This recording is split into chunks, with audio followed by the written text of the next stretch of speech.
During the recording of this edition of the KTPF Community Show, we unfortunately encountered a technical error.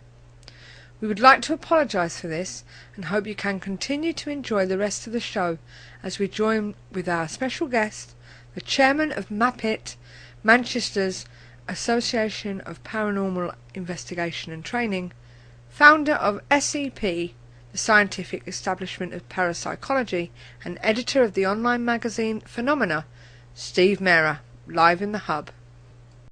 Yeah, it's the microphone one. Yeah, because I can just imagine me later on trying to set it up for the podcast. Trust me, unless somebody took the foresight to do it for me, Vinny or Paul.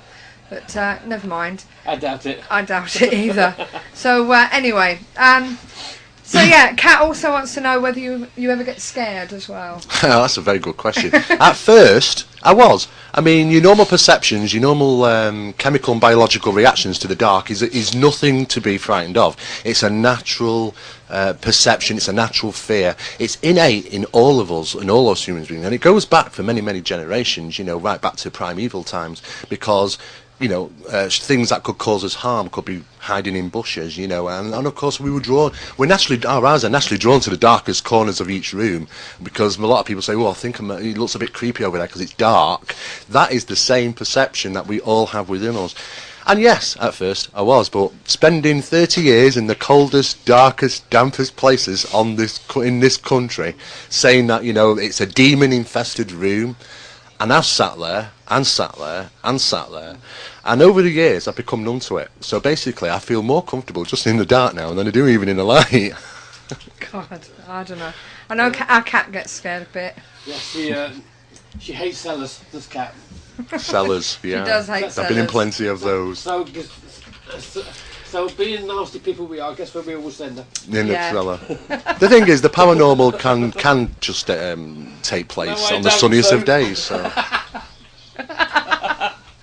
I don't know. But, I don't know. Any more questions on the chat room? I've got one for you that I wrote down. I'll see if I can read it because I ain't got my glasses. We have some friends in Kent called Perception 9. Yeah. And they're always getting telephone calls saying help from all over the country. I mean, they've passed at least 3 on to us. So they pass them on to groups that they know they can trust to, for want of a better word, behave themselves and do it properly. Yeah. Do you think it's time that we had a proper central agency, for want of a better word, to deal with that sort of thing? That's a very good question, actually, and yes, is my answer. There should be some form of body in the country that does or is responsible. Now, when this is a serious matter, he's taking this responsibility. You know, not from the public realm and the media. Forget all that. It's about the clients. It's about protecting the witnesses. It's about helping those individuals, because, as you well know, and as I do, the paranormal can be very traumatic for people. Sometimes it's so traumatic that they never really ever get over those experiences throughout the whole life. The idea is to go in and work for them and help them, and as best we can. So whatever that body be, it's got to have connections in being able to assess and be able to help that family properly. I mean, under our circumstances, we've had families relocated by councils and departments and things like that, because we just simply couldn't help them in that environment. The environment had gone bad, in a sense of speaking, just like catching a fly in a glass, you know. And we've had to help them that way. But that's the important thing, is helping. And yes, I do believe it should be one. If anyone wants to check out Perception 9, by the way, somebody just put it on the chat room. It's perception9.com. Is that one of the lads, Ghost Hunter? Are you from Perception 9? Me. Is that you, Ray, that's on the chat room, or is that your son? While we're waiting for that to come back, no, he says. Yeah, right. I would like to add that Ray and all the groups that he used don't charge for helping people. Yes. Well, that's good. Yes. That's good, because there's a lot of organisations out there which are like that. Yeah, the only time a charge does come in is if the group has to travel a long way, then they ask for a little bit towards the fuel. Well, that's understandable in today's society and economy of this country at the moment. You know, that's well acceptable. Yeah. Right, okay, so did you ask Vinny's question? Well, has he seen a ghost? Have you seen a ghost? Right. I Okay, haven't missed that one, so- Okay. it keeps jumping up. We've got Vinny on the line, on the chat room. He's one of our team members at UK Shadow Seekers. He's also a co-founder as well as our technical manager. Bless him. And he does get some stick from me now and again, I must admit. Sorry, Vinny. But he's just asked a question, which, have you ever seen a ghost? What's the strangest thing that you've ever seen? Okay. The answer to that is yes. If you want to, in regards my own perceptions, because you always come into your own. The question is, you always question your own perceptions. Yeah. I've seen a lot of things in 30 years. I've seen shadow phenomena, which is also sometimes not associated to paranormal, so they're not always connected with paranormal disturbances, shadow phenomena. So that is, but it does fall under the heading of the paranormal in the subject. I've seen apparitions, be it see-through and a solid figure. I've also been physically punched and knocked across a room, which that was in 1995, and I actually was going to leave. I was going to leave the subject then, so, but I changed my mind over the period of 24 hours. But as it happened, yes, I was going to change my subject. We've also had some other ones there. On the subject of ghosts and that, near last ectoplasm, agree or disagree? Disagree. Disagree. Yeah, I mean, I did some work with Revealing Secrets, which is a TV show in regards ectoplasm, and we did a lot of research, and what we did find is that, fundamentally, when the word came around and the idea of ectoplasm, that a lot of it was cheesecloth and lots of fake photography in the spiritual realm of those days, and plate photography and things. The more modern theory of ectoplasm, I haven't found any evidence, but it's all down to terminology with the word ectoplasm, because there are formings associated to poltergeist-type disturbances and traumatic hauntings. Because I've seen, we've had water formings which have been analysed by Northwest Water Laboratories for us, and proves that it's not tap water. It proves that it's something not, something very strange. Yeah. So those formings do exist. So if you want to refer to them as some form of ectoplasmic, then fair enough. But I think the word itself is a lot more out there than the actual incident itself. But yeah. It tends to apply more to the old-fashioned it does. 1920s. That's exactly it. Form Yeah. of it, which is a shame, because there's. That's right. Well, I mean, I did some research into Harry Houdini and Arthur Conan Doyle. In fact, I taught his great-great-granddaughter the BITC course, so so there was some connection there. And what was really good is that when you read into it, they were doing those sort of investigations, and then there was a little bit of hoax and fraud going on, and even back then. And it doesn't take a genius to work out that those old photographs, a lot of them are actually fake now. I've been asked to, if you can give us a contact number for yourself after the show, to no pass problem. On to Ghost Hunter and Paranormal Paul on there, so that they can contact you about privately concerning research. Okay? Oh yes, no problem. Yeah. We'll do that after the show. That's great. I help out a lot of people and organisations. So. Yeah. Going back to some of the questions, there's one here that we missed. It was from Paul, funny enough. Where are we? What's the best conditions to catch paranormal phenomena? Well, TV and the media will have us believe in the dark. But in fact, that's the worst time to investigate for humans, anyway, for us, on our perceptions. Because the first thing is that we're dampening our own perceptions by putting ourselves in the dark. Then we're hiding our emotions. Our proprioceptors are at full alert in the dark. Yeah. So, when people say they tend to have more experiences in the dark, you've got to start questioning the psychology of the individual and the perceptions of humankind. Yeah. I do know that paranormal phenomena happens just on the sunniest of days, because I've witnessed it on sunniest of days, so it shouldn't really make much difference, to tell you the truth. But then you get periodic phenomena, and you can say, well, yeah, some people believe that more hauntings tend to take place at night. But then you've got to consider, well, we're busy during the day. Our minds are more active, there's more noises, we're probably less involved in our perceptions of that environment. And it's quiet at night, we have the sounds of buildings and things like that, and sometimes that could lead to the belief of that hauntings happen more at night. On that subject, we're doing a deaf school in July, and we've been asked whether we wouldn't mind taking some deaf people, on our investigations. And we were thinking, well, we've got an interpreter there that's going to come with us. Now, we were actually thinking, we've never done this before, and the group, obviously, to us, they're going to be in the dark, and how are we going to let them see, and maybe shine the light on the hands of the interpretator. Do you suggest that we should say leave the light on for this group and see what happens? Well, we've done certainly enough surveys and tests carried out over the years, and we've found that you do get increased paranormal reports in the dark. And we've done this purposely. And we've actually taken 15 people as students under a parapsychological test into what they believed was a haunted building, which we knew wasn't. And in fact, you know, what we did is we filled them with prior knowledge, expectation of events, turned the lights down, and we waited for the reports to come in, and they flooded in. People said they'd been touched, seen things, and even surprisingly, people together said they saw things. In fact, you know, we knew that nothing really was going on in that building. So it does go to show, you put them in the right place, you fill the mind with the right knowledge, they're going to come up with incidents. For me, you know, investigating means it doesn't matter to me if it's in the dark or not, you know, but if for other people being introduced into the subject, of course there's always the hazards of anything that could happen because you can't see properly in the dark. No. Secondly, you know, instruments, you know, some of the video cameras and everything, you know, they're always better working in light. You know, you get a better, if you're doing any analysis on video or photograph, it's always better to have something that you're analysing and it's taken in a day. Yeah. But I'd say it's basically for anybody coming into the subject for the first time, I'd probably more likely take them in the day. Yeah. Well, concerning that, we've had a couple of questions from two different people on that subject. 2 seconds, Dave.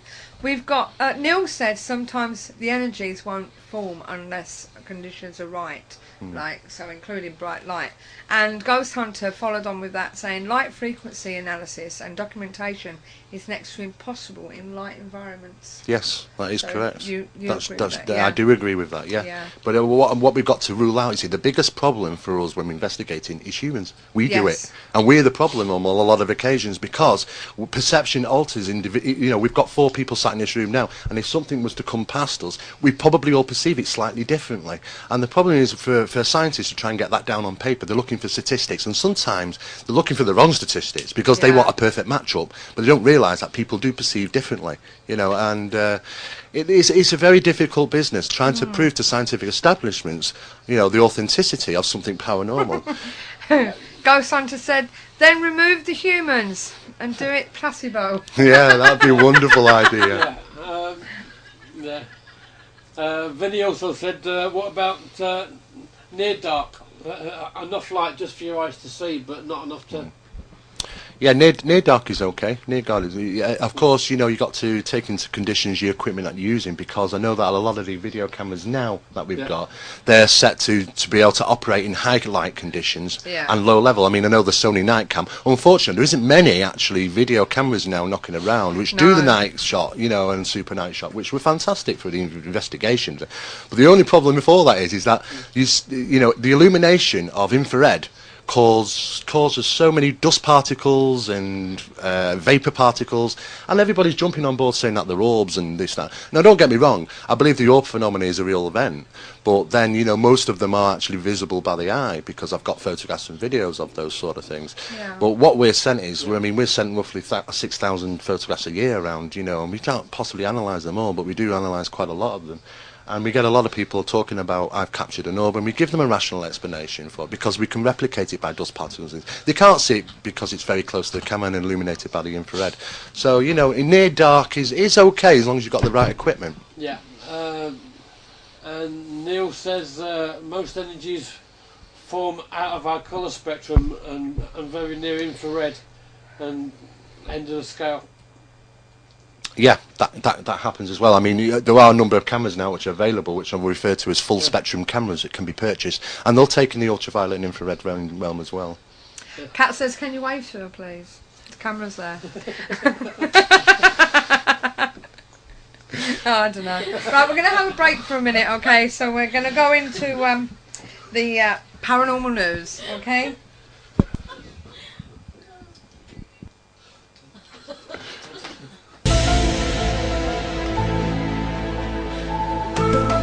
Fed up of wading through the activities and events that other advertisers include? Find just what you're looking for at paranormaleventsforyou.com, your one-stop paranormal directory. I never thought I'd say this, but first we're off to Atlantis. According to Swedish geologist Ulf Erlingsson in his book Atlantis from a Geographer's Perspective, Mapping the Fairyland, Ireland was Atlantis. He bases this theory on Pluto's physical description of the island, which according to him is an exact match, and the probability is 99.98% that Pluto was describing Ireland. Well, what do you know? My granddad was an Atlantean. How about yours? We have a haunted painting. A new haunted painting has materialised on UK auction site eBid. Here's the auction description. I received this as a present from a friend who knows I like sinister and bizarre art. It is a canvas print, and I have had nothing but bad luck ever since I received it. Not only that, but no matter how I hang it, it refuses to stay up and keeps falling down. The last straw for me was when the room caught fire that it was in. I also find the painting itself makes me feel nausea and lightheaded. Not only that, but the painting itself is very strange in that it uses a square format, which is quite rare in my experience, and the subject, which seems to be a building of some kind, is obscured. Why paint a building and obscure it? Also, in low light, I can see grotesque faces within the painting. I'm quite a skeptical person and understand that this does not necessarily mean the painting is haunted, but I'd really like to get rid of it now. One for you to think about are chupacabras, alien pets. I'm sure you've heard of the chupacabra. The first sightings happened in Puerto Rico. I know that most believe that the chupacabra belongs in cryptozoology files, not UFO.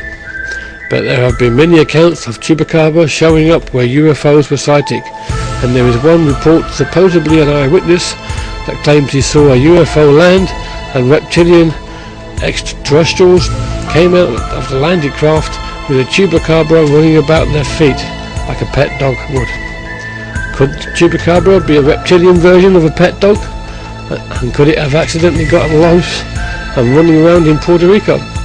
Even more important, the chupacabra, if real, have shown a cunning and extreme intelligence, have thus far eluded all attempts to be captured. So does that mean it's smarter than we are? Could we be less intelligent than an alien pet? If this is true, no wonder why extraterrestrials haven't made a full contact with us yet. UFO sightings. There have been many reported sightings of UFOs. Here are just a few since the 1st of April. And they've been in Essex, Edinburgh, Colchester, Oakwood, Radcliffe and Lifton. Witnesses describe them in a variety of shapes and sizes, from silvery cigar-shaped in Lifton to a very large oval shape with lots of flashing lights, and moved slowly into the sky and disappeared into the clouds in Radcliffe. And this one follows hot on the heels of the sightings of strange lights in Stockport, not far away. There have also been triangles and just bright, fast-moving lights in the sky. It would seem there is a lot of UFO activity in such a short period of time. If you spot a UFO, you can report it by contacting the National UFO Reporting Centre hotline on 206 722 3000. But only use this number if it has been in the last week. Thank you for your help.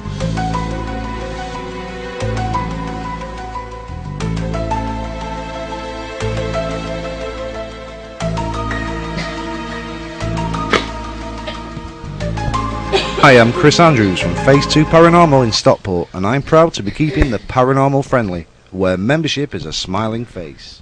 Yeah. Chris is back again. I don't know. Welcome back to the KTPF Community Show on Spooky Radio. I'm Suzanne, and this is Steve, my husband, who's got his back to you. Not this one, this one. And we are here live in the hub with our special guest this evening and chairman of Manchester's Association of Paranormal Investigation and Training, otherwise known as MAPIT, Mr. Steve Mera. Good evening again. Good evening.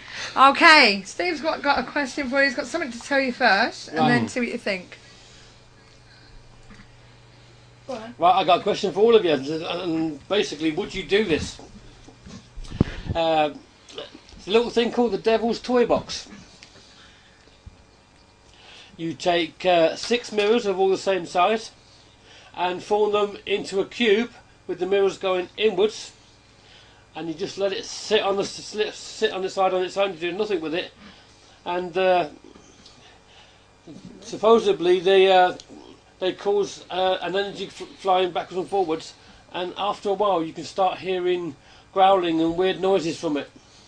What's your opinion of that, and would you actually use one? Someone said mirrors already. Portal interaction. Okay, what's your take on that, Steve? Interesting concept, I have to admit. It's probably not the first time things have been done like that in mirrors, because I know of lots of experiments with mirrors over the years. We are talking different light frequencies, obviously, bouncing around, but when you refer to energies, because a lot of people use this magic word, don't they? Energies. It can mean so many different things, that, and I don't exactly know what energies are involved.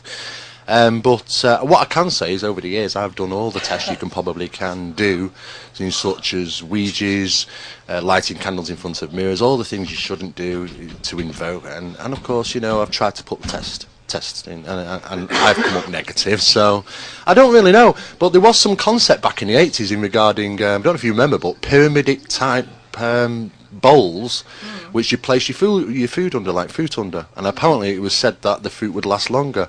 So are we dealing with energies bouncing around? I really don't know. The concept is fascinating, I have to admit. Yeah. So we've had a few theories that have come through. Metaphysical, theoretical, some stuff that's got portal interaction. Yeah. So, you know, everything is energy. Yeah, even quantum physics may come into it. Yeah. Kafaf thinks, he said, I think there is a lot of stigma attached to things like that. There could be, exactly, yeah. I mean, we tend to, obviously, when anybody comes forward and says these things, I have to look at the evidence, you know, and if there is evidence and it can be replicated, I can do it, and you can do it. Yeah. Without that, though, I can't focus on things for too long. I have to move on to something else, you know, as you can well imagine. Right, okay. Well, we'll be opening the phone lines soon, so I'll give you let you know when, and then you can ring in and actually talk to Steve yourself. Please remember that when you are on the phone, we have only got one phone line. This is not Radio 1. So if there is anyone talking to on the phone to Steve Mera, then please be patient until they've finished, and we'll prompt you again to call us. Otherwise, you'll get the call waiting signal, and it will interfere with yours as well as everybody else's listening reception. Okay, thank you. I'll let you know soon when we can open the phones. Yeah. Is there something you wanted to ask, Steve? Yeah, Vinny has actually said he would do it, but only in our house. Typical. Thank you, Vinny. So, mind you, we could probably use Elvis's mirror. You never know. I might have some luck. Yeah.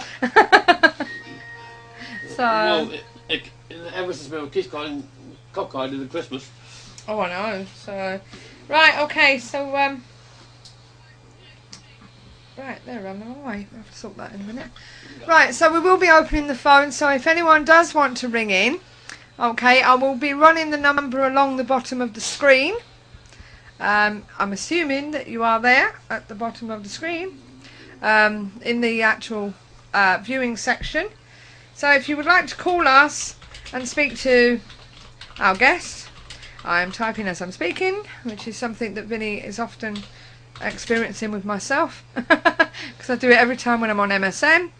Please call us and speak to our guest. The number to call is 0844 414 3982. Call us and speak to him. So if you'd like to do that, he's here waiting for your call, and you can be live on the air as well. So it'll be running along the bottom of the screen shortly. So any other questions there? Yeah, going on as a bit of a statement, I don't know if Steve would agree with this. Ghostbuster said theoretically, if you're dealing within a metaphysical system, you cannot exclude the physical paranormal or any other variation of anything staying too close to atomic structure or things that can leave you blind. Yep, I totally agree with that. Actually, yeah. I mean, I would say obviously because there were variations, obviously, but in the metaphysical world, yeah, you'd have to say that, yeah. Oh, sorry, it's psychical, not physical. Well, that's right. It's all down to interpretation. It's tomato, really, you know. But I think what a lot of people do have to start learning how to concept of all the different things and try and work out what's actually going on. Yeah. I'm actually glad you understood that, because it went a bit over my head. I actually, believe it or not, I do actually understand what he's talking about, yeah. Oh, no. So you've had a few experiences, have you? I've had a lot of experiences. I mean, one of my most probably strangest experiences is a gentleman who contacted me 7 years ago, came on my books under SEP, in regarding dreaming and of events that take place in the future. And he's absolutely baffled me, this guy. And he's become quite a friend over the years, but we've been logging the events, scientific evidence to show, and it does it again, I don't know how he does it, but he's about the best guy I've ever come across who's got some form of extrasensory perception. But he's consistent, and he's been doing this for 7 years, and we've currently got a radio show in City Talk Radio, which goes out 8 till 10 every Sunday on 105.9. And I know that he's going to be attending on April the 15th with me, so for the first time he's going to be putting out those details to the public, and I'll tell you, they are going to be shocked, because I was shocked. Let's keep an eye on that. Hang on, I have one now, I lost it. Where you gone, Vinny? Come back. Is it Ray? No, it's Vinny. Vinny said, even scientists think there are many dimensions, so could spirits be in one that we can't see? Most definitely. I mean, we could have always been dealing with an interdimensional. I mean, you know, we've also got to take onto the possibilities time-based analysis. I mean, it sounds a bit complicated, but then, you know, time can possibly be an attribute to some of the paranormal phenomena. In fact, you know, we could even imprint in ourselves now, could be imprinting into this building, the very fabrics of the ground, for later in life, when somebody comes and moves into this building and hears voices, and it could be us talking, you know, because it tends to be heightened emotions that get recorded these days, and it shows that there's some evidence that that's associated. So there's lots and lots of different theories, but yeah it could be. So, thinking about theories, one of our team members, Ashley, he's into aliens in a big way. Oh, right. And sometimes he actually said, could it be possible, he's not with us tonight, but he said, could it be possible that we're actually getting messages from aliens and not spirit? That is very possible. I mean, it's not the first time that communication in a channeling sense between extraterrestrals and humankind has been wrote about. I mean, even Germans and the part of the SS company during the Second World War, they allegedly were doing it, and apparently channeled information regarding anti-gravity craft, and of course we all know that the Germans did have an early saucer program. Luckily, I am actually, you know, I started off as a ufologist in this subject with British UFO Research Association. I was a regional investigative coordinator for the country, and I used to tutor their course, and you know, I'm quite up on the ufological front. And yes, the downside to it is that we all know that UFOs exist. I've seen them myself. I've seen structured craft which are circular, no engines, no sound, no wings, and I don't know what the hell they are. But I also have to take into consideration that we probably have got the technology to build them and fly them now. We do know that the Germans certainly were into that. We do know that the Americans have been manufacturing and been on the saucer program for a long, long time. So, you know, but the problem is that finding evidence of aliens is a different story. So never link the two together. No.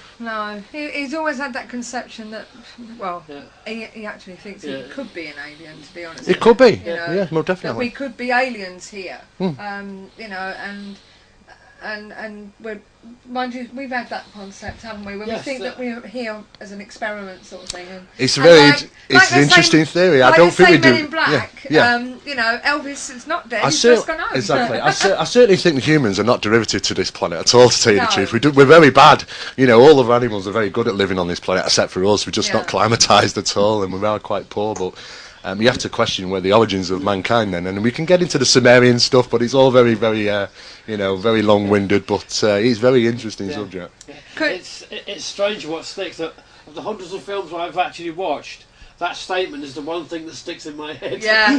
Vinny's actually asked, could UFOs be our ships from the future travelling back in time? Well, very possibly. I mean, I know that there's been some recent more work done regarding the Rendlesham Forest incident, which took place in December of 1980 in this country. And some of those people involved, such as Jim Penniston, has gone under hypnosis and believes the actual triangular craft that he climbed onto was actually something that's sent from the future, in regards checking for DNA samples and stuff like that. So who knows? I mean, if we can, and I certainly do believe that, you know, time basis quantum physics, you know, shows enough evidence that the possibility of, you know, travelling in time there is a fringe possibility. However, you also got to consider that the Earth is moving through space, so if we were to suddenly appear in half an hour in exactly the same spot, we'd be floating in space somewhere, wouldn't actually be here on Earth, you know, so it's got to be tied all in with the Earth and everything, so it gets very, very complicated, and the paradox theory comes into it. So, but yeah, I think there's definitely a possibility that we could be doing that. Well, this is it. So, well, nobody's phoned in yet, so there has been a lot of questions on the chat room, though. But, What you yeah, got come there? on, guys, you can give us a ring. The number is floating across the bottom of the screen there. Yep, there's nobody calling us yet. While we're on the talking about UFOs, isn't it time that governments actually came clean on UFOs? I know some of the information is starting to leak out, but it's a lot easier to tell the truth than it is to actually lie about it. I'll tell you now, the government are never going to do that, because there's far too much at stake. I mean, I understand the government's reasons not to do so, neither as well, and I have to say that after analysing the subject and its effect on humankind. However, I think the drip feeding process, which has been going on for quite some time now, is certainly picked up key over the last 10 years. I mean, I do know that it's on the national curriculum for 8-year-olds now to learn what UFOs and aliens are in school. I thought that'd be interesting, raise an eyebrow at that one. Why is that? Why is it important? Why have we got to pay our children's education to learn that? Well, the thing is, it's about the future. It's indoctrinating our children and children's children into the idea that aliens and UFOs are acceptable in this society. It's in papers, it's in newspapers, magazines, cartoons, films. All you got to do is look over the last 15 years in regarding alien and UFO type orientated movies and stuff. So the interest is extremely high, and the possibility of it happening, well, all we got to have is another Roswell incident. You know, societies have changed now. We're not afraid of the military. We don't respect our governments anymore. It's certainly, if something came down in the heart of Salford, like an example, it'd be on YouTube in 30 seconds, and the whole world would know. So the fact is, the government must fear things like that. They must fear that accidents happen. You know, and I think the only experts in ufology are the ones that fly them, to tell you the truth. You know, and they can crash land, I guess. You know, so it'd be Going back on your when you was talking briefly on the big cats and stuff, we had Richard Freeman on last week, and obviously, as you know, he's been around the world. Yes, we've doing his bits. We've done some bits with Richard Freeman. He's a great guy. And he's hoping to go back again to find that orang pendek. He's done some fantastic things for us, for our magazine. You know. Yes, well, we touched on the black cats because Jebby from Para Projects. He's into the black cats and everything. And one question that he did ask last week that maybe you can answer is, you said before that you had the police and that, and you've been in that genre with them. But why won't people admit that they are actually there? Well, the bottom line is that they don't want panic, because the problem is I'll tell you now, the problem isn't the cats, the problem's us. You know, because we've got people out there which will chase them down, will corner them, and a cat will try and defend itself. It's scared of us more than us. Such as people like the Exotic Animal Register, which are listing all the exotic animals they can find in this country. Certainly are aware of the protection of these animals, not the protection of us humans, which go chasing them across fields with little pellet guns and things. You know, it's. We certainly are aware that there are a number of different cats in this country and breeding, you know, probably released during 1976, because the government got it wrong, because instead of saying, come and hand your wild exotic pets in, and we won't charge you. They just turned up and said in 1976 the British Animal Act was, if you've got one, you're going to get fined. So what do people do? They go and release them on the moors. And thought, I'm not going to get fined and I'm not going to get caught. Yeah. And then the breeding, because the most adaptable animals on this planet are cats, and they can travel hundreds of miles. And there's plenty of them in this country, and they do get seen. I've got quite a few questions here for you. One from Ghost Hunter. I'll run all three off together because it makes it easier. What's Steve's thoughts on the inner world theory and us being crossed between alien and inner world beings? Just a thought. Okay. Just a thought, he says. That's okay, yeah, because there's no subject I don't know anything about. The inner world theory, yeah, I'm aware of that. I mean, of course, we can always go back to the hollow earth theory as well, but the fact is that, that was generated from one photograph from a satellite, which took a picture of Antarctic, and it looked like they had a hole in it, and that kind of generated all this conversation about there's an inner hole in the earth and all that sort of thing. Turned out that it was actually the way the lens was actually, because it had a little spot at the middle of the lens which caught that, and of course it makes it look like there was a hole. There's been lots of speculation, and there's been some official documents and reports as well in regards UFOs going into the ground, and bases underground, and it's a very interesting concept, and even being undersea. But in regards to us actually being cross-genetic, well, of course we have to talk about chromosome 2. Now, I don't want to go into this too much, okay, but guys, I say, go onto the internet, look around and read about this chromosome 2 in human genetics, see how it's fused together. It's only found in like Dolly the sheep, and we know how she came about. So you got to question where humankind has come from, and and who did it, and how did they do it, and the reasons for it, so it goes into a very large subject. But yes, I do believe there's some evidence for that. Right, there's a question here from Debbie. I'm going to try and. Do you want me to do it? No, I'll try and do it. Please, guys. Why don't you just ring in and ask yourself instead of making me say these big words that are foreign that I'm not sure about? We're going to give it a try though. Jebby's mentioned, Jebby's asked, he says, you've mentioned the Nazis and the bell and Rendlesham's incident. Am I pronouncing that right? Yeah. Do you think there is a possibility that between the Nazis' bell experiment, the craft reported at Rendlesham and the craft reported at the Kecksburg crash, they are some curious similarities. Yeah, that's great observation. What I can say is that the Kecksburg crash, the dimensions and the information that we obtain in regards in the sightings of this craft is identical to the Bell project which the Germans were working on, the early anti-gravitational vehicles. On more than one occasion as well. It's not just them. There's several other ones I am aware of where that the stereotypical style and type of that craft is being seen. And yes, you could say that they've kept the fundamentals and they've gone on and created and manufactured more of them under test procedures. In regards the Rendlesham incident, there was more than one type of object that actually was seen. There was a number of crescent-shaped objects that were seen in the sky. There was a triangular object that was seen on the ground, and there were several balls of light. As be it physical or non-physical is still questionable. In regards to that ufologically, these objects come in every shape and size. There's nothing I haven't seen. There's nothing that I can say. Well, I've seen things that that it just couldn't. You couldn't. A brick will fly in space. So you got to question if it's aerodynamic and it's from an alien world. Then why is it aerodynamic? Because it's aerodynamic means that they must have air to lift it and so on and so forth. Because a brick will fly in space. Yeah. Okay, talking of bricks, what about the brick on Burley Rectory? What do you reckon to Burley Rectory? Here we go. Well, I had a lot of respect for Harry Price, but unfortunately, it all went a bit sour in his later days, and. I think, Borley Rectory was given a lot more notoriety than it ever should have required. I think what really should have got more was Chingle Hall in Preston, in Gooseeye in Preston, which is unfortunately shut to the public. Tell me about it. You keep asking me if I could go. Well, I lost count of this because I knew the owners very well until one of them passed away, and things sort of changed from then on. But I spent year after year after year at that place, and I experienced some very, very strange things there. It's very difficult to actually flag up what is the most haunted building in the country, because that's dependent. Because I've been in some places, where poltergeist disturbances have been going on for a short term, and it puts shame to all the haunted buildings in this country.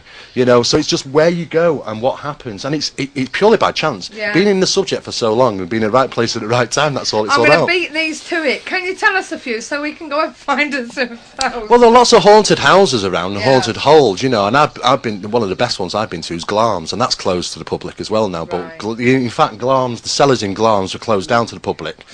Because of the terrible incidents that followed, because people are giving, you know, viewing tours down there, were taking allegedly the stuff back home with them. They were waking up at night with figures sat on top of them, and apparently, allegedly, no eye sockets and things like that. And it was apparently very nasty, horrible things going on. And there were about 6 or 7 reports of that. So they actually closed down the tour for the cellars for the Glarms. But there's a lot of bad things that went on in Glarms over the years, and I think it's imprinted into the buildings. But unfortunately, they are closed to the public. Really, if you really want a haunted place to go and visit, you know, I wouldn't pick graveyards and things like that. You know, I certainly wouldn't want to hang around a graveyard, to tell you the truth. But things where a lot of spent energy is taking place. You know, the fabrics of old buildings are very good. You know, castles and stately homes are a good place. But the problem is that you're always left with a lot of information, and it's hard to find out statistically how haunted something is, because you have to rely on everybody else's perception. Yeah, there's a ghost hunter said Harry Price was so passionate he started making it up. Who said this? Ghost Hunter. On Ghost Hunter is spot on. Yeah, I think that's Ian, isn't it? That's Ian that's with his van. Yeah. Also, we were asked about Barnes Hospital. Oh right, yeah. There's one we'd love to get into, but the people that own it are just letting it fall down around its ear. That's right. It's very similar to another hospital I know in near Disbury. The Royal Hospital, Cheadle Royal Hospital. Again, allegedly paranormal orientated, but you just can't get. They're going to let it go. You see, it's a Grade B listed building, so they can't pull it down, but they can't afford to maintain it. So it just sits there until one day it does fall down by the hand of God, because we can't charge hand of God anything, can we? So, us as UK Shadow Seekers, we are actually looking for places that need the money to renovate, not just need the money for money. You know, there are places out there that do need. I certainly know, and Woodchester Mansion is definitely one of those. I mean, I've been doing a lot of TV work recently. I'm doing a TV series with the BBC, which is a 10-part one. We're actually playing a professor. It's my first acting job, actually. Wow. I'm playing a professor in that moment, so it's quite funny because they pad me up and make me look old. So, but what's really good is that it's a realistic show about the paranormal, and they've got me there, and it is what you see is actually, you know, is what you get. It's and that building is the same person that built the Gorton Monastery, and the same person that built the Houses of Parliament, and it's desperately in need of repair, and it's all done voluntary by trying to raise money. There are lots of buildings like that around the country. Some of them, they want too much money, if you know what I mean. Well, a lot of these buildings, it costs a lot of money because they're not built from the normal structures that we build a house from today, you know, and it requires specialised jobs and specialised people to do it. And unfortunately, you know, in today's recession, it's difficult, isn't it? Yeah, Kathaf was saying it's a beautiful building. It is a beautiful building, yes. Woodchester. Yeah, it's got a lot of activity. Paul said Horwich Riverton Park. Yes. Have you heard of this one? Yes. I have. Is this the one where Riverton Hall is? Rivington Hall. Is that the same place? Well, you've got like a barn. there's more than one Rivington Hall. Right, is this like a barn or something? Do it? Yeah. Because there's another one with a white lady who's been seen as well. So. We went to Liverpool last week, and we was at the U-boat having a look around there. Right. And weren't there long, and Neil took us off to where did you take us? Atherton Tower, is it? Atherton Tower. Is that right? Allerton. Allerton Tower. Allerton.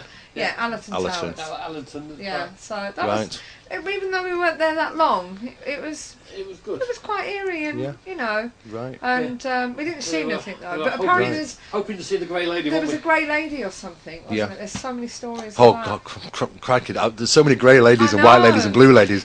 You know, in fact, some of these apparitions have haunted more than one place at the same time. This is it. Steve's always said, like, was it Mary Queen of Scots? Yeah. How many places is she haunting? She's very popular. She gets around. She gets around. She does. So, but is there any other questions there? If not, we'll go for a break. Not on there, no. Right. Okay. We'll go for a break, and and then come back in a sec.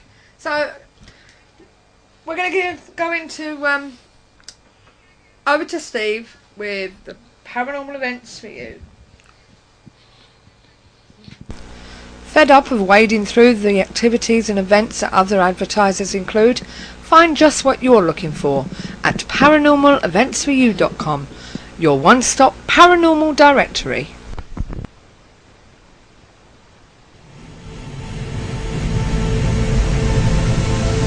On the 7th of the 4th, Team Green are off to Kelvedon Hatch in Brentwood. On the 13th of the 4th, Is It Haunted are off to the Regent Cinema in Leven, that's in Scotland. On the 14th of the 4th, UK Shadow Seekers are off to the South Yorkshire Air Museum in Doncaster. Also on the 14th, Haunted Worlds are going to the Guildhall in Stockport. On the 21st of the 4th, there's a psychic night at the Park Inn in Harlow. On the 28th of the 4th, UK Shadow Seekers are off to Bran Castle in Brasov, Romania. There is still a few places left if you'd like to get on them, but you'll have to be quick. Also on the 28th, Sixth Sense Paranormal are off to Ruthin Jail in Ruthin, that's in North Wales. And that's all the events for this week. So check out the one-stop paranormal directory for more investigations and events, available now. Paranormaleventsforyou.com also offers banner advertising for only £10 per year. See our website for more details. Paranormaleventsforyou.com, your one-stop paranormal directory.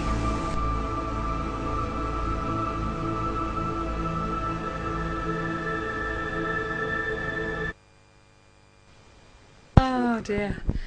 Yes, and don't forget, if you have any spare tickets for an event on the following Saturday following the show, or any special event, then please email us prior to broadcasting and we will give you a mention.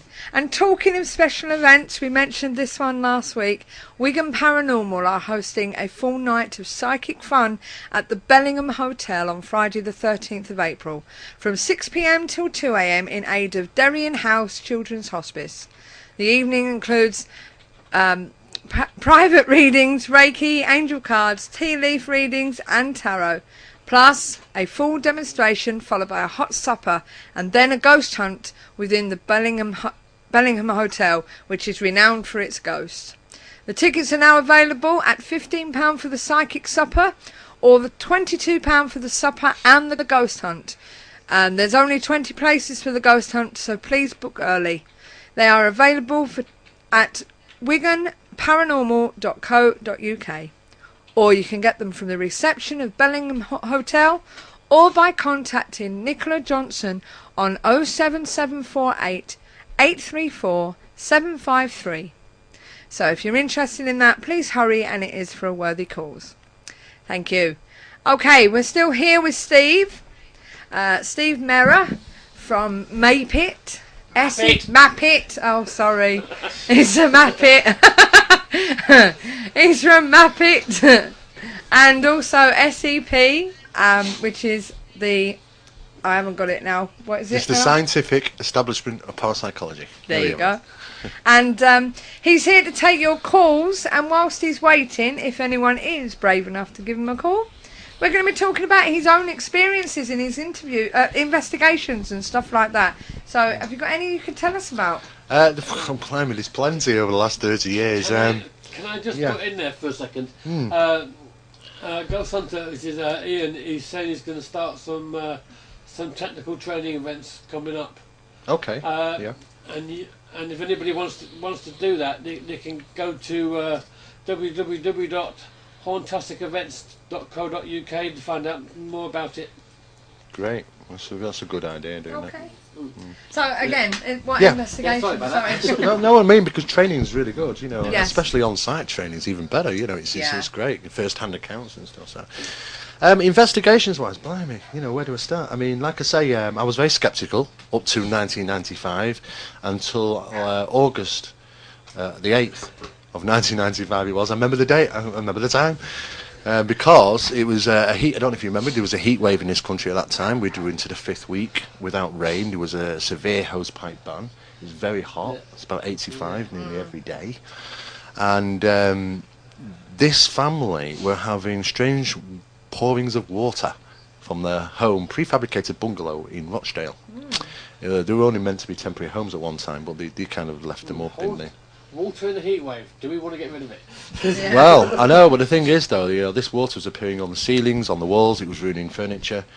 It was a bit hard to believe exactly what was actually taking place. But what I can say is that the stuff that actually was going on, I was very sceptical to begin with.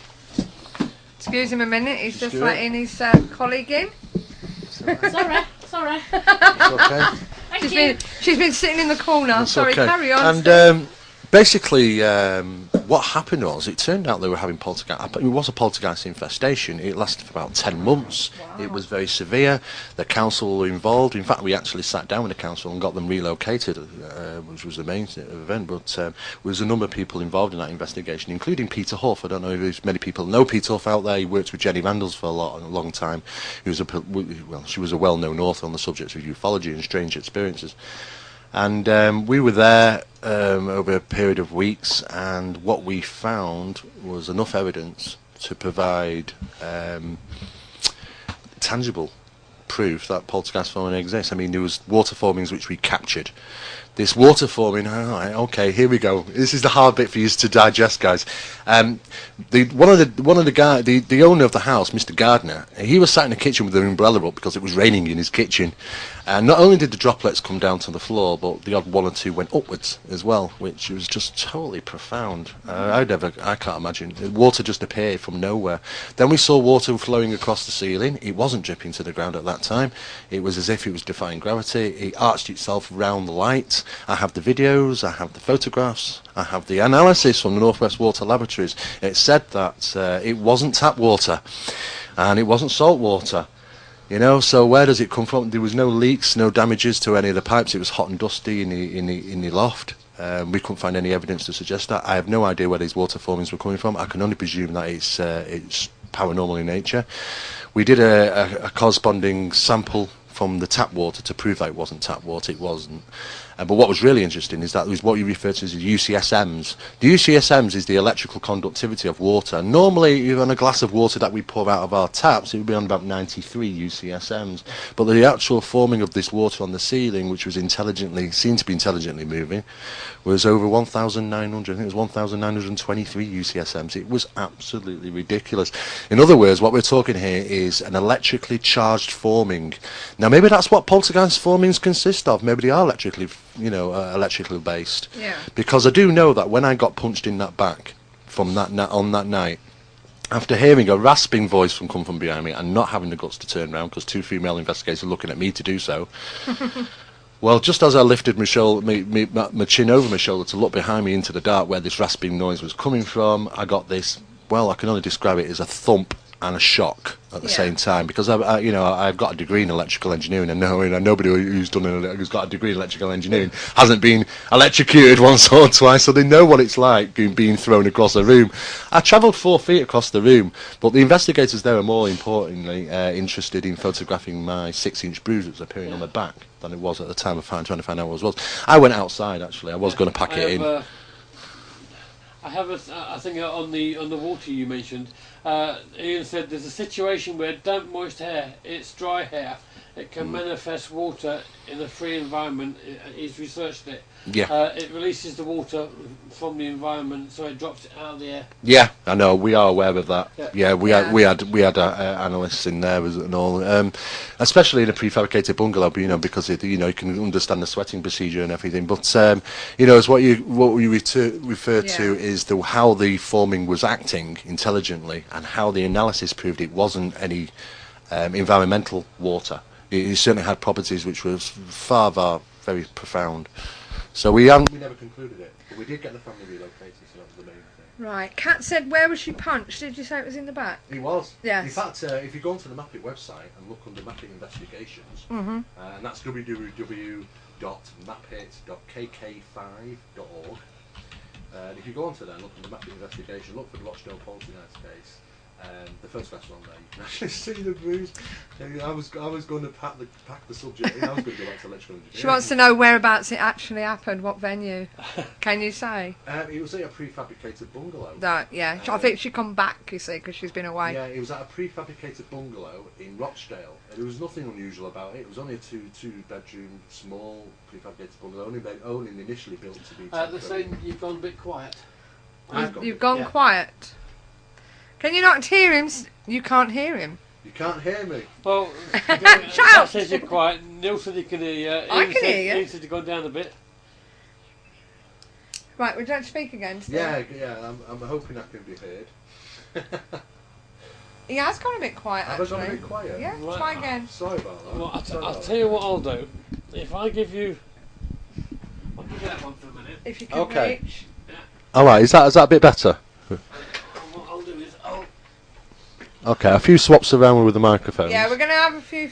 That's better. That's Right, good. okay. Right, okay. So basically, it was a prefabricated bungalow in Rochdale. It was only a Oh, two-bedroom. They were built basically for temporary housing, but the council obviously decided to leave them standing. The family had lived there for 14 years, so when they didn't want to move, they were quite happy.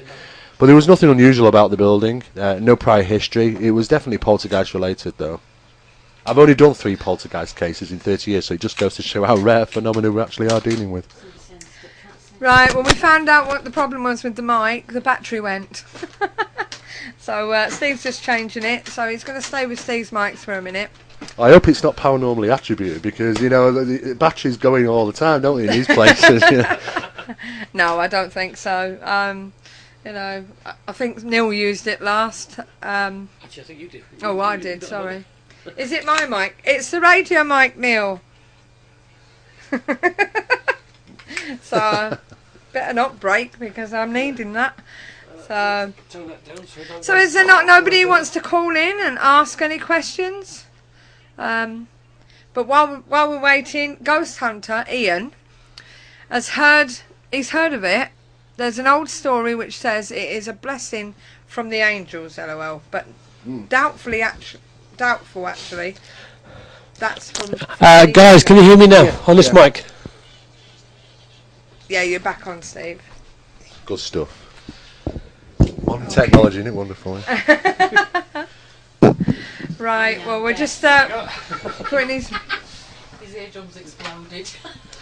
That's the point. I just realised I could have used your lapel mic that you never used, Neil, couldn't I? I forgot we had that. I'll have to try that next time. So, I think I just scared cat.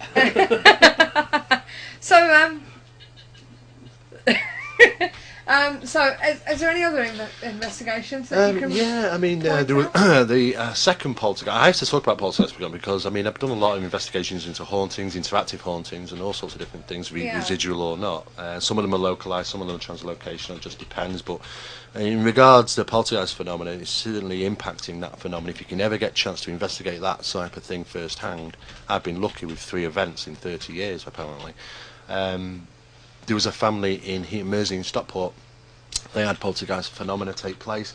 We managed to put them on a program referred to as known as Starving the Phenomena program, because poltergeist is directly proportional phenomena. In other words, the more vexation and more stress that is in that environment, the more incidents happen, because poltergeist phenomena feeds our fear feeders, and they feed on fear to generate the next paranormal incident. So there's certainly a pattern of events. So we can, once we find a pattern of events, we can go in there trying to subdue it by teaching the people how to react in the environment. And we did, and it reinforced them the fact that once incidents started to calm down, because their belief in it was, you know, and their fears were lowered, it kind of reinforced the idea that they do have some control over the phenomena, and we did manage to eliminate it. But we gave them a kind of not to do tick sheet, and one of those was, you know, your modifications, your alterations, extensions, those sort of things. Just kind of stay clear of those things, because we all know, anybody that's been in the subject of paranormal know that changing environments and changing EMF levels and all sorts of things can kick up paranormal phenomena. And we didn't want that to return, because we know poltergeist phenomena returns where it left off. Yeah. You know, it doesn't build up from, you know, audible disturbances to, you know, to object movement and then physical interaction and apparitions. It'll just come back straight as it was. 2 years went by. Then I got a phone call at 3:20 in the morning. I'm screaming, you know. Apparently, all hell broke loose after they totally forgot our tit sheet. They decided to do some major modifications in the house. Poltergeist phenomenon returned with a vengeance. There was a woman, the mother was locked in a front bedroom with her twin daughters, basically because they saw a 6-foot apparition not walk but stamp its way up the stairs. It slammed the front door, the lounge door so hard it put a 26.5-inch crack down the centre of that door. God. It got very out of hand because the gas on the gasifier was being turned on. The gas on the cooker, we had to carpet tape them. We got very concerned for the family. The girl was pushed down the stairs. She ended up in hospital with a broken leg. It got very nasty. The unfortunate thing is, when I got there about 20 to 4 in the morning, I couldn't get them to get out the front bedroom because they'd literally thrown so much furniture against the door trying to protect themselves from this thing coming up the stairs that afterwards, when they calmed down, they didn't have enough adrenaline. And we've heard about people lifting heavy weights when they were when they were all and pumped up. They couldn't move the stuff away back from the door. It took them ages. Eventually, I managed to calm them down, but we got the church involved. And really, I believe that sometimes, statistically saying, only 12% of the time the churches are successful. Yeah. But this time they were. And don't ask me, guys, how they do it, but they did it. Whatever they did, they went in there, they did the procedure. Incident stopped the following day and never returned. And I don't understand how that works. If it is the hand of God, you should say, then we have to say there's two sides to it. There's bad and good. And I just really don't know what to think of that. But if I can help somebody, I will do. Do you agree? Oh, she's laughing there. Do you agree? I think they're being funny on the chat room. Do you agree that you need to actually... So if I pull a moon, she'll bring a pizza. I'll just get you into that. Kat was wondering whether should ring up as an Indian taxi driver. So Steve said only if you bring a pizza, and she said I'll do that if you show a moonie. But anyway, do you agree that when it comes to investigating a location, you need to go back more than once? Oh, most definitely. Yeah. Yeah. You've got to become aware of that environment. Yeah. As well as I do. When you go into a strange house, you don't know its sounds. You do have your own house, though, don't you? Yes. So if you hear something, like expansion of pipes during the night, the central heating coming on, you can kind of work out what noises are. Mm-hmm. Strange environments, we're unaware of what the audible acoustics in there. So yes, you have to go back again and again and again, and do different types of tests again and again. You can't just go in and do your baseline equipment, and taking all your GMS and EMS and a microwave and 9 counters and all those types of wonderful gadgets that everybody has now. Oh yeah, it is. And of course you've got to do that over a period of time because these things, a paranormal phenomena returns and comes and goes. So why shouldn't they drive for paranormal phenomena? The batteries, because I always believe there are some form of battery to power paranormal phenomena. Remove the batteries, you remove the paranormal. Yeah. And I think in some cases those are periodic as well. So you have to keep returning to places. It's really, really important that you don't just go to a place once and walk away because you've got to consistently do so to try and prove it if there's something really going on there or not. And talking of experiments, let's just go through a few things. Table tipping. What's your theory on that? Well, the theory of tipology, goes back for many, many years, and it certainly didn't derive from this country, in fact. But it's interesting. The concept is interesting. However, there are lots of forms of divination. The people just utilising something what they generally have into any methodology, be it tea leaving, be it palm reading, head reading. You name it. There's analogy for all sorts of divination these days. Yeah. But tipology and obtaining messages and forms of channeling, I've always scrutinised it. I've been to a lot of incidents where a lot of places and practices where I've kind of shown that because I'm aware how the form technique and Barnum statements work. I underwent some training with Devin Brown. So I understand the fact is that, it's very, very easy to replicate certain things. And this is what us humans have got to be really, incredibly aware of. But then again, there are some, real interesting and authentic cases, so we've got to look on both sides. But yeah, I think it's an interesting thing, but it's not used very much. No, this is it. When we was at, we went to the Rotunda last week, first time we'd ever done it, and we experienced tapping when we had our hands on the table. It seemed to answer us. It didn't let off the K2, but it would seem to be doing yes, no's tap 2, tap 1 sort of thing. Right.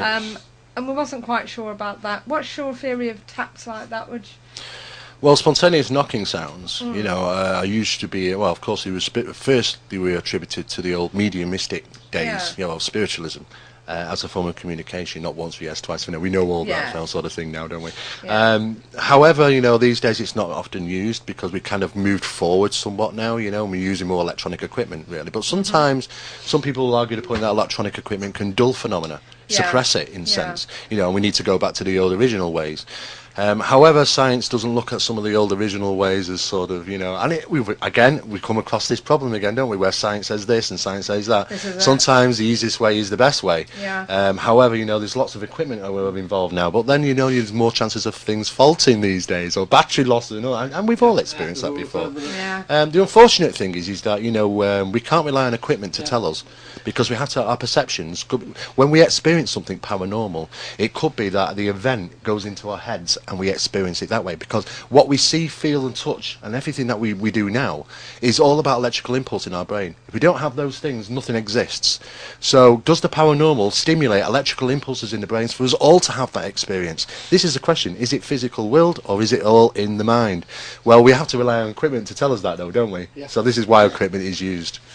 I got something here from Vinny. Right. He said, both me and my sister heard a ticking noise at home when we were kids. If you made a loud noise, it stopped. If you went to where it came from, it seemed to move, and it happened in different parts of the house. And it sounds like a wind-up watch. Any idea what this could be? Oh God, I know it's hard when you're not in situ. Understandably, investigating things like that, you really got to get first-hand accounts, because, your interpretation of sounds many years ago can alter as we grow up. Things can be seen to be different. Under the circumstances with it moving, under the circumstances that, that when they clapped the hands it went quiet, it could in fact be, I would have thought, it's something probably natural, like a mouse or something, However, it takes me back to when I was a child, because there were paranormal events taking place in my grandmother's house, and we used to hear shaking matches. Always, so again, sometimes there are paranormal events like that. This is it. Paul asked a question again, we missed it last time.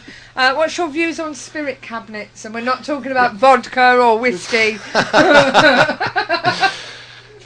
Interesting, again. It's not enough work's been done with them. It's the same old story, we take something which is really interesting and intriguing, and unfortunately not many people will spend enough time and energy, in really getting to the bottom of it. Yeah. I've done a lot of reading about them. I've never actually had first-hand account of them, but I've done a lot of reading about them, and some of the video and footage that I actually saw did show time-lapse events in that footage, which we can see time-lapse gaps in it now, so we know that some of those events were probably staged. However, from the original reports of those types of cabinets and the stuff that goes on, there is some evidence to say, there was something probably to it. So, but it's hard to say exactly what was taking place. Well, this is it. So, but as I say, with the equipment, like, they're laughing at the chat room, I'm afraid. Sorry about this, Steve. That's okay. It sounds more interesting what's going on in the chat room.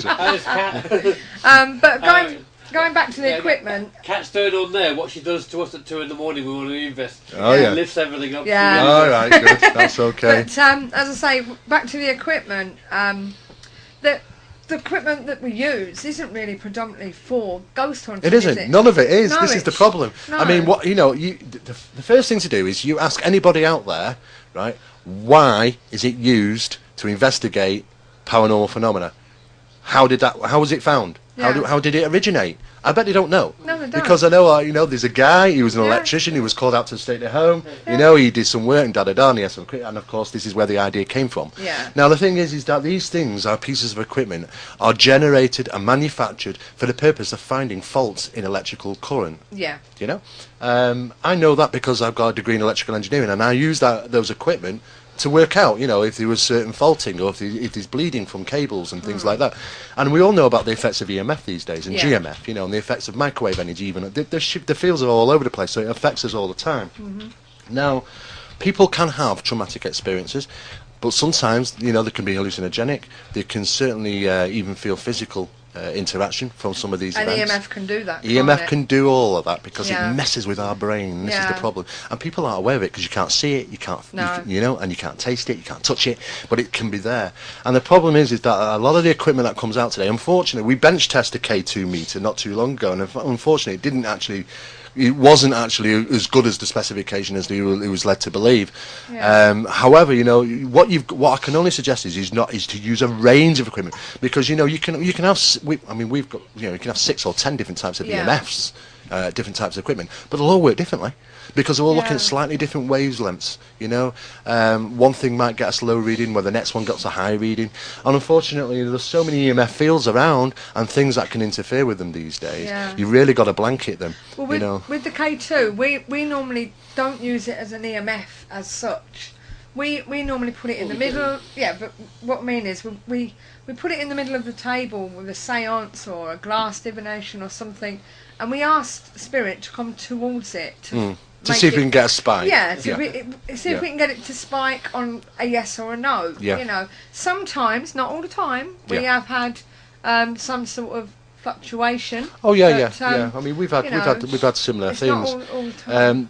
The thing is the replication. Then if that is the case, then you should be able to use another K2 meter under Yeah. the same conditions around about the same time. And the problem is, this is what science wants to do. This is Again, it. the word. It wants to have it replicated to prove it. And unfortunately, the paranormal don't work like that, does it? Because No. you know you can go in the same place the following day and it won't happen. No, You know, this because is it. you can't call it always. And unfortunately, we're always fighting science about this. Yeah. You know. Right, I've got a couple of questions for you. One from Kat was about the Frank's box. Frank's box. What's your opinion on that? Yeah. Vinny came up with the Portal of Doom. Okay, let's start from the top. Frank's box. What Yeah. did you think to this? Just enlighten me a little bit. Right, Frank's box. I think is that the one where you It scans radio waves. frequencies, radio waves. Oh, right. Yeah. Yeah. And you pick up certain. It's a bit like the Ovulus, or Yeah. whatever you call it. Yeah. It just keeps moving Yeah. all the time. It never stops. on It's a anyone. rolling. I Yeah. believe it's a rolling frequency. Yeah. Yeah, it rolls observation, through the so- frequencies That's and right. picks up certain words. Yeah. Me personally, is exactly what it's doing. Yeah. I don't think it's giving us. I think messages. exactly. I think you've hit the nail on the head Yeah. there. Basically, I think that's exactly it. The thing is to prove it's not so. Yes. You know, and what they're going to have to devise to prove it. You Yeah. know, it's a problem because there's so many strenuous signals. You know, there's signals still out there floating around Yeah. from many years ago. Yeah. See, You know. sometimes we use a crosstalk, don't we? Yeah. Have you heard of the crosstalk? Yeah. That's something we use. All right, it kills your laptop, but Mm. but sometimes we try using that to see whether we can pick anything up.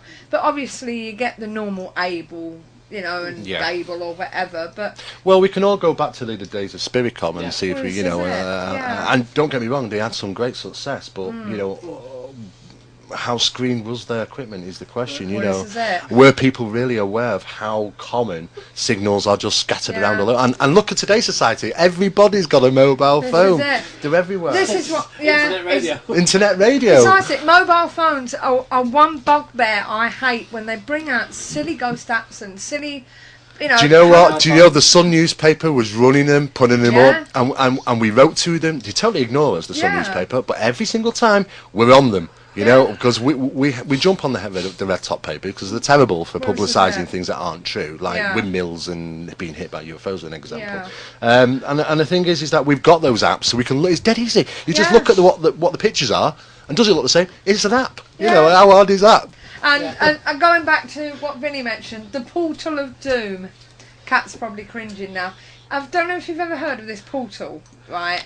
She calls it the portal of Yeah, doom. yeah. But what it is, it's copper, and it's Yeah, put you get- together, and it's got crystals Yeah, in. you've got a square copper base. Yep. And then a top lip over the top. Okay. And there's crystals in the four corners of the bottom.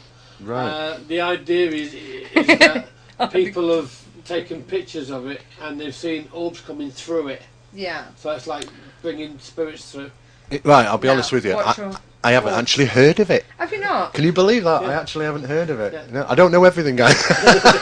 You know, but you know, I'd like to got- know a bit more you about got it, that you because got it, Kat. See, you got where's me the grey there. box? Huh? Where's the grey box? I can go and get it. It's in the Right, other boat. okay, do you want to go off and get it, Right, and we'll show you what this and, is? And while I'm getting it, one from me, Faraday cages.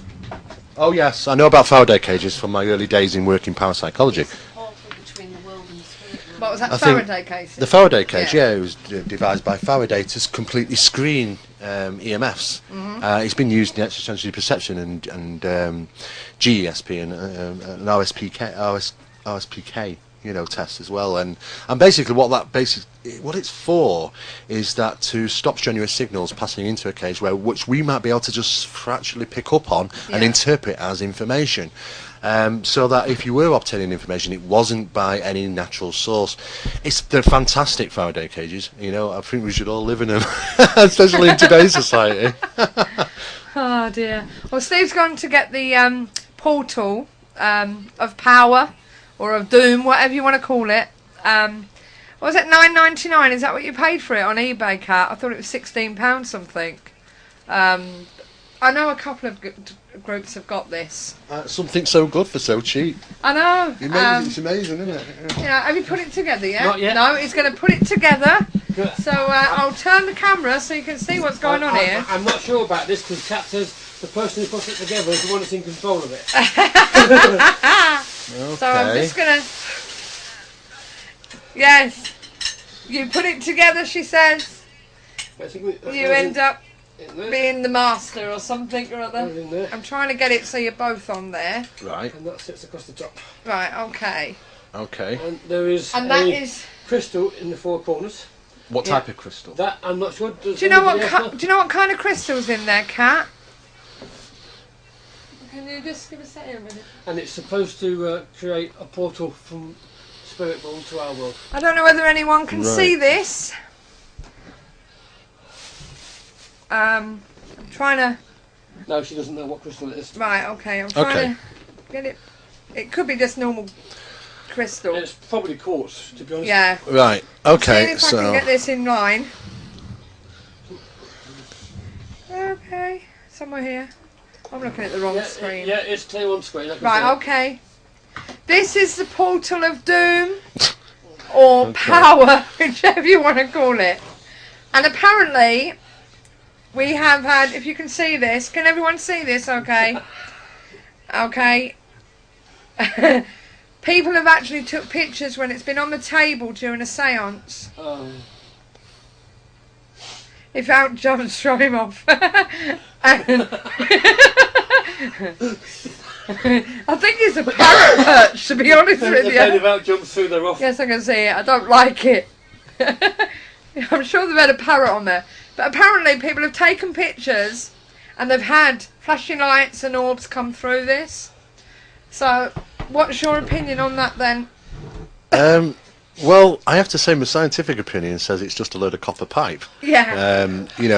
Manufactured in a geometric pattern. What we have to take into consideration is that copper is a highly conductive material, and we also have to take into consideration is that the photographs may have been taken in the dark and using a flash. Using a flashlight, any drawn particles of dust in the atmosphere would be drawn towards the copper, therefore seen towards the middle of it and then produced on photograph at the time and then theorised to be associated with... I'm sorry guys, but this is my scientific, my scientific mind kicks in. But Kat bought it in one day and said we've got to try it. But it's great that you try these things, because I'm always up for it. Kat said, "Behave, Steve. It's mystical. Power." I'm sorry to pop any blues, She said it won't be so blah blah blah when the hand grabs it. Hey, listen, if it does, call me. I want to see this thing. Having said that, Vinny did say when we was at York at the Fleece, he had an EMF meter in the bottom square and it went off.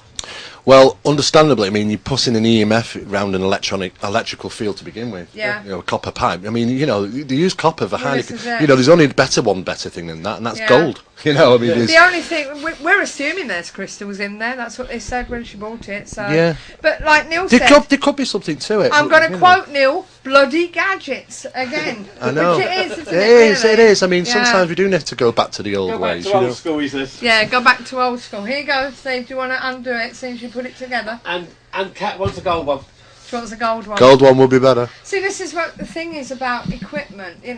People are bringing in all sorts. Look at the automatic writing. There's a a little I thing know. on wheels. Yeah. You put a pen in and I try do and not like that. There's all sorts. There's all sorts. There's hot air animators now as well to measure air current in an environment. Yeah. I mean, we use lots and lots of different equipment, but we use it for the right means to Yeah. eliminate the possibility of anything in that environment that could attribute to the perception of it being paranormal. Yeah. That is what it's used for. But as again, with when you're actually running a group for the public, they want to see the gadgets they use. They love the gadgets, you know. Everybody wants something in their hand, you know.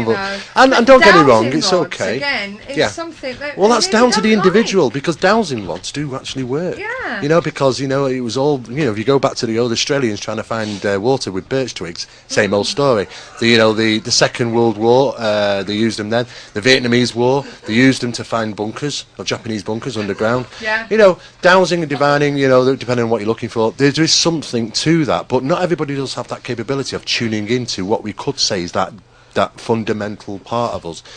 Tying into Earth, you know, and its contents. Some people tend to be able to do it, and some people don't. Yeah. But it does seem to be something to it. Well, God, it's nearly 9:45. I can rattle on with you all night, to be honest with you. It's such a, you know, you're covering everything, you know. We said we want somebody in. We're trying to sell cats portable power.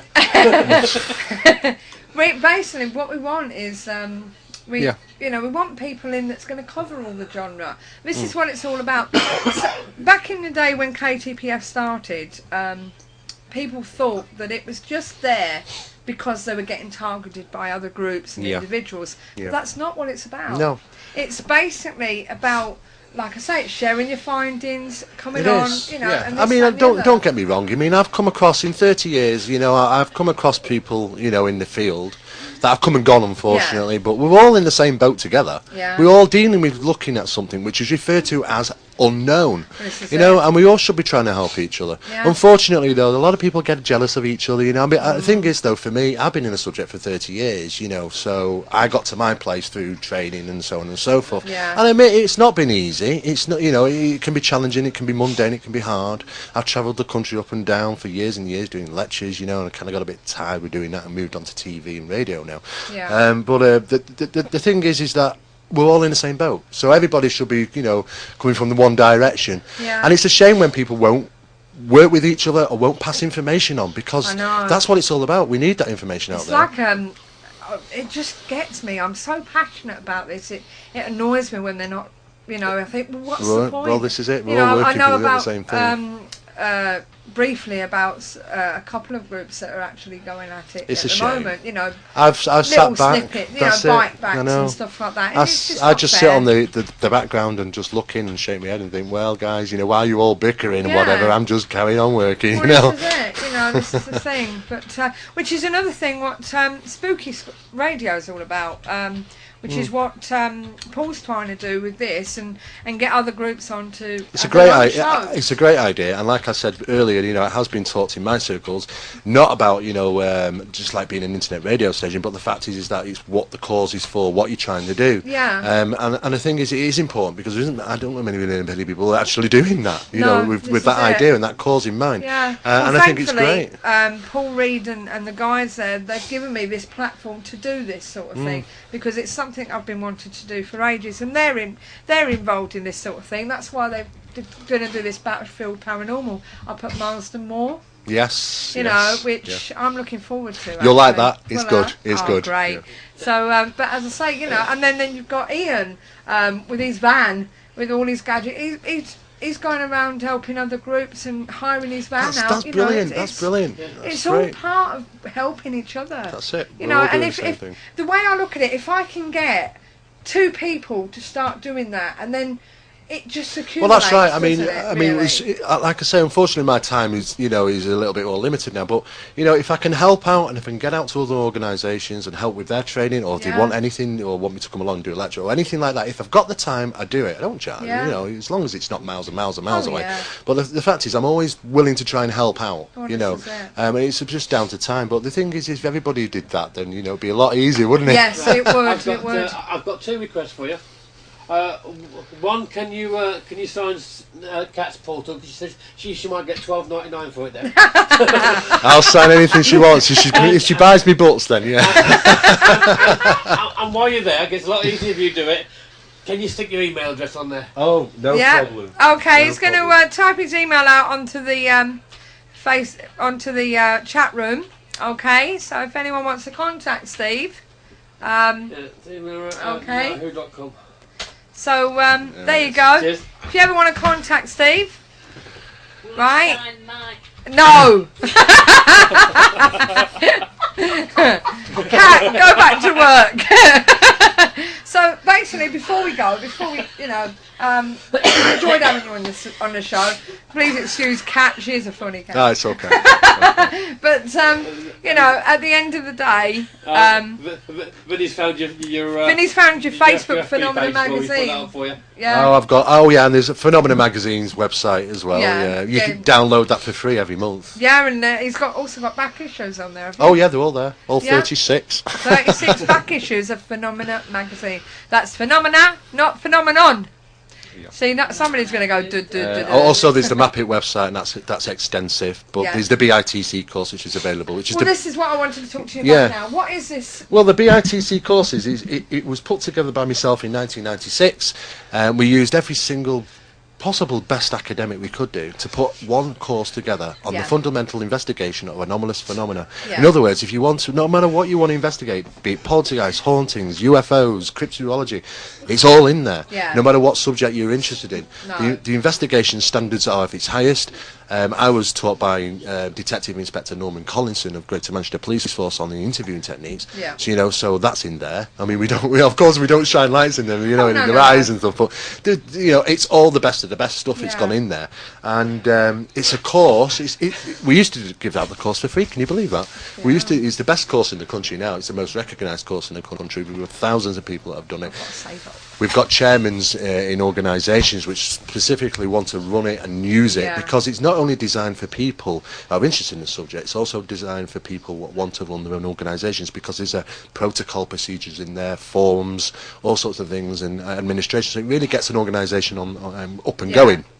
And it teaches how to rationalise and investigate and all the techniques you can possibly think of. Yeah. There's a basic course. There's even an advanced course if you wanted to go on. The basic course, it covers everything, doesn't it? Men in Black, Covers cryptozoology, everything, yes. Big cats, Yeah. UFOs, Yeah. even the equipment side and stuff like Yes. that, and Yeah. obviously ghost hunting. Yeah, well, the equipment section, we had a handout help out from Steve Parsons, who was he has been involved in equipment for quite some time, so it's his specialised subject. We go to the best people, Yeah. because why not? Wasn't that ParaQuest? Is he It still was with, PowerQuest, yes. Is he still with ParaQuest? His PowerQuest is still going. Yeah. I only deal with Steve in regards to the equipment Yeah. side. Of And then things. obviously your advanced one is more on the ghost hunting side. Well, Last time I looked. it gets into. Oh, blimey!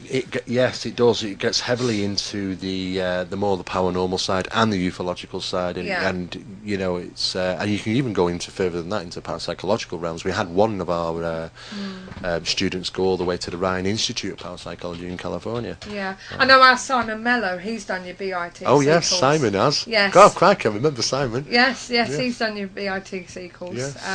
In fact, I think I actually tutored him face to face. Did you really? Simon. Yeah. At Manchester College or something, That's wasn't right. it? That's Yeah. the one. Yeah. I've got a good memory. And Someone's asking about, can you tell us more about this guy who dreams the future? Oh, blimey. Well, we're going to overrun. flipping out. This Go for it. this guy he absolutely baffles me. He contacted me 7 years ago. I'm so glad he actually contacted a parapsychologist because how many people do that, And he did because he was frustrated, and he said he was having these experiences. I couldn't understand, and he said to me, "I am going to blow your socks off in a roundabout way." And of course, we're always up for the challenge because I've heard this before. People say, "I'm going to blow your socks off." 3 weeks later, they're gone and never heard of again. So he started telling me things, and I was very sceptical to begin with at first, and then I got intrigued, and I thought, okay, I need to start making notes and logging these and dating them. He sent me a video of some events that seemed to happen, it seemed to come to pass, and I thought, is this down to my self-interpretation? And then I looked at the statistics and chance facts. This has been in circles of the parapsychological realm, should we say. I've talked to other people in that subject, and they're all just as interested as I am. Now this guy, he's not just talked to me, he's talked to very well-known people in the media, which we'd all know if we've mentioned those names. People regarding television shows which say, yes, you're fantastic, but we daren't put that on television. You know, he doesn't proclaim to be anything special. He doesn't claim to be psychic, medium, or anything of the sort. He is just a simple guy, you know, who loves his kids and his wife. And he has these very, very profound experiences through his life. And numerology is involved in there, such as the number 222, which there's some things up on the internet about people that have those type of experiences. Somehow, and I don't really know how, but it seemed to intervene into coincidences and synchronicities, even with myself in some occasions, and it's just profound. But it's been going on for 7 years. And the incidents, because I know somebody's going to ask this question, the incidents such as, before he contacted me, he claimed to get something from the 9/11. Of course, I've heard all this before, because I'm looking for a rational explanation. I want to prove this guy wrong. That's my job. And I get a feather in my cap for that. But I didn't. And I failed. And I'm still failing. And I don't know how to do it. And he profounds me, he really does. And the fact is that this guy, he's going on the radio with me on the 15th at City Talk in Liverpool. And for the first time he's going on and he's going to explain how it came to be and what the experiences that he's been having. And we had the Cockleshell Picker disaster, we had the tsunami, we had there was one occasion he told me the night before regarding an incident that happened on the news in the following morning, and I spat my tea. I couldn't believe it, and I've never known a guy like this before, but it is totally profound. It's absolutely profound. But they are out there. It just goes to show some people are out there. I'm so glad that he contacted the parapsychologist department, because we are logging those events. We've got stacks of hundreds and hundreds and hundreds of sheets of material which evidently shows the information given to us before the actual incident happening. And that's good for us. Right. Okay. Is it in the 2 seconds, Steve? Is it in the board, Paul? Is it in the paranormal board, or do I need to go there normally? He's asked me if I can show you a video. You can't copy and paste on there. No, you can't. But you can. He's got double screen, so maybe you can just type it in. Normal after. Oh, right. I'll do it afterwards. Okay. So can you not right click? No. After the show. I'll show you it after the show. Oh, okay. Something about there's a spirit cabinet. Someone in a spirit cabinet. Right. I'll check that out. Oh, okay. We'll show you that after the show. Well, as I say, it's been a fascinating evening. It's great having you great. in. I'll come back sometime. It's why obviously, not? It's a little bit busy at the moment because with the time of the season it is, and we're getting into spring and summer. A lot of the TV shows. Have been. I was initially down to do some work with Sean Ryder for a UFO program for the History Channel. Is that Happy Monday? Sure. It is. Right. Okay. I've just finished with National Geographic on its second program for Wild Case Files. That's been aired on the National Geographic Wild Channel come June. Right. I'm doing this BBC 10-part series with them. I'm also doing something for Channel M at the moment, which is about Paranormal Manchester. I did a ufological one last year. And then there's also Channel 4-1 in the pipeline and numerous other things. So it's very busy in the media world at the moment. Many fingers in many pies. Well, you have to be in this subject. Make sure they're if you not want to hot, make money you get taxed. That's right. But it's been a great show. Philip Solomon's a lovely man. And Kat said, can you get Sean's autograph and can she come with you? Do you know, everybody asks me that question. Everybody asks me that question. But the bottom line is, even they are having a problem with him, the actual people that are doing the show, because I don't think Sean can be bothered too much sometimes, unless there's a problem. But it's a fascinating subject, and it's surprising how many people out there are interested in it. So, right, okay, so we'll try and get that link up somehow so that you can have a look at it. I don't know where it is at the moment. We will find it before you go, and we'll see what you think on that. Put another one up. Yeah, no, I can't click on anything, unfortunately. But yeah, it's been a great interview, and I've really enjoyed having you in. Well, I'd love to come back sometime. Yes, we spoke a lot on Facebook and what have you. And, we have. Unfortunately, so many people ask me to do so many different things, and I just don't have the time to go everywhere and do everything. I wish I could. Yeah, I'm just glad that you came here. Oh yeah. I'd love to come back. As I say, it's not much, but it's friendly, and that's what it's all about, isn't it? Yeah, that's all it's all about. Well, that's basically it for tonight, ladies and gentlemen. We would like to thank Steve Mera for joining us on the show live in the hub. and wish him every success on all his adventures. Okay.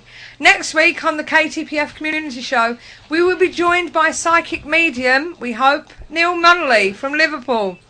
Neil will be talking about his own thoughts and experiences on seeing his first spirit when he was 4 years old, and how he began to continue his spiritual journey, which led to his enlightenment. And he'll be telling us some stories. Yes, next week, Kat. Okay. So that's Neil. We've got some great people coming up in the next few weeks. We've also got Chris Andrews coming on the 18th of April. He's going to come in and tell us all about his group and his experiences. So if you want to be on a show, if you've got a paranormal group out there who would like to join us sometime, live in the hub on the KTPF show, then let us know, okay? Excuse what's going on behind me. Cat's being funny on the website. So we will always open discussion within any area of the paranormal, including ghosts, monsters, psychic phenomena, or other supernatural and unexplained mysteries. So we would love to have you in, know more about you and your team and how long you've been interested in the paranormal, plus your experiences, the places you've even been to as well. Remember, this is your show, so get involved. Phone up when we ask you to. Speak to our guests. If you'd like to come over, we are based in Manchester, not far from the City Stadium, and we'd love to have you live on the show one Wednesday evening. If you're interested, then please email me, Sue, at admin@ktpf.co.uk. And if you haven't already joined our Paranormal Community Forum over on our website at www.ktpf.co.uk or the social network, then why not take a look, as it's a great place to meet like-minded people. Within our paranormal network, you can create your own profile, blogs, chat with friends, etc. Once you're set up, it's a breeze. Also, if you would like to be sitting in the hot seat, hosting your own live show, then contact Paul Reed here on Spooky Radio for more details. We hope you've enjoyed our show this evening and look forward to having you on our next one, okay, which is every Wednesday at 8 p.m. on Spooky Radio. Also, if you know anyone who wants to join a team, I know we are looking for team members who might like to join us, but if there's anyone out there who's also looking for team members, please feel free to let us know, okay? And you can hopefully listen again to the KTPF show, or if you've missed half of it or whatever, on the KTPF Paranormal Community channel at www.livestream.com/KTPF. Bringing you those interesting interviews and conversations that have taken place live in the hub on Spooky Radio. Thanks again for listening to the KTPF show, and remember, keep the paranormal friendly. And before you go, can you give Cat a wave? Wave to Cat, please. Thank you very much, ladies and gentlemen. That's it for tonight. Please come back next week with Neil Munnelly, and we've got some great people coming up. Okay. Thanks for being on the chat room and for getting involved. Good night and God bless. Night, everyone. Good night.